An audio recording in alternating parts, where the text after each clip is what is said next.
Hello, my name is Isaac, and this is my Artery Gear level for MA Game Design Semester 2. Artery Gear is a mobile gacha game developed by Access, and plays sort of similar to a turn-based RPG, where the characters move in turn order based on speed. I enjoyed the game, and thought, how would it be if it was a third-person, an action game for PCs and consoles? And so, I decided to try and convert the game into mechanics, as well as infer some mechanics from the game's animations and more, as well as add mechanics that would best suit a third-person action game. Here are the control schemes for the game, so let's go into it.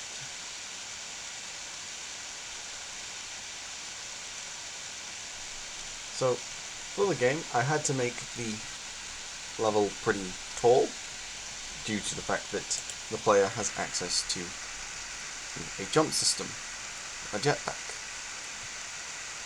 And so, the player will have this and can utilize it, as well as a booster mechanic. And so, I based the start around utilizing this mechanic. I also have the start teach the player how to fight off the enemies. So, we have very simple enemies. Some are easier to kill than others, but they are very simple enemies. They'll charge up to you and attack. The player has two attacks, as I've shown from the start: a basic shooting attack and a melee attack. The melee attack is pretty unique as well, in that if you hit an enemy with a melee attack, it will reduce their defense. Here is a unique enemy, where it controls one of the groups of enemies that you'll see around.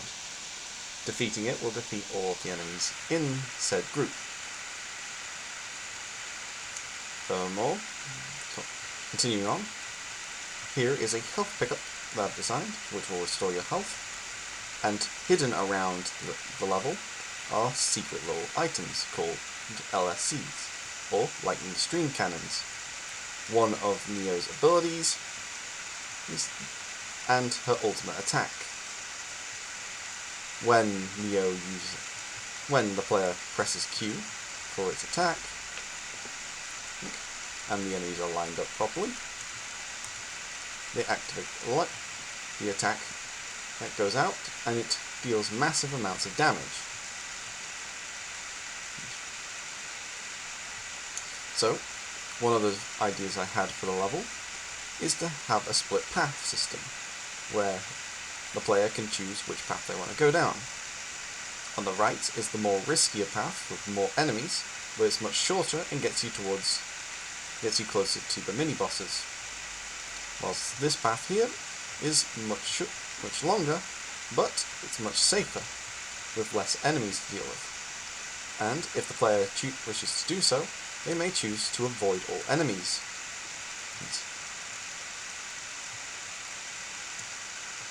Another secret here for when we're going to deal with the next mini-boss. So, another thing you might have seen is that I have nav links sorted out that allow the enemies to jump down. They can also jump up and clean that.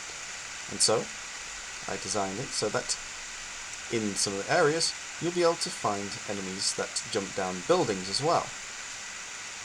So, here should be a better... Here I'll show off a better case of the mini-boss's death, and how it defeats all the enemies in the group.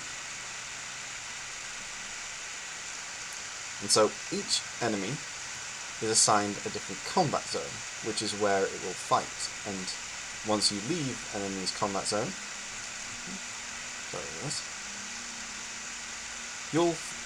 the enemies will start to return back to their positions. So if I go close, and then boost out of the way. You can see that some of the enemies will return back to their normal positions, whilst others can't follow you.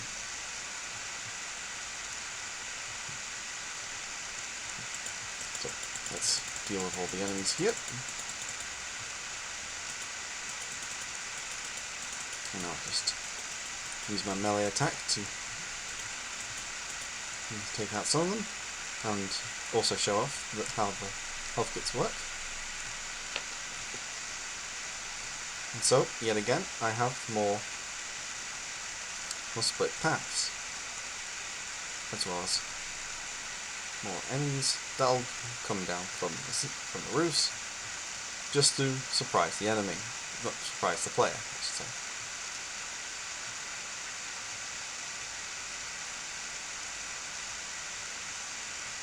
So, one more mini boss, and I'm going to go over here.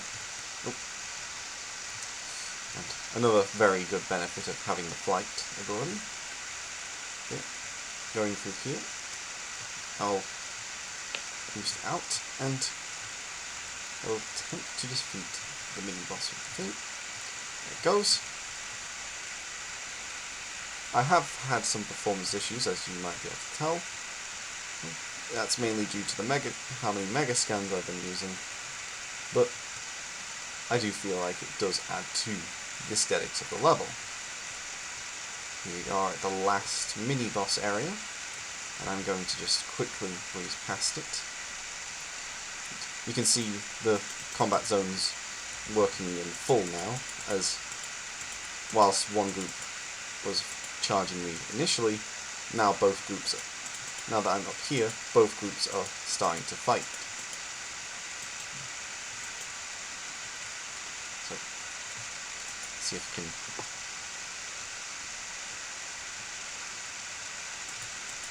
we can take out some of them. And there we go, got the mini boss. And now over here, we have the boss of the level.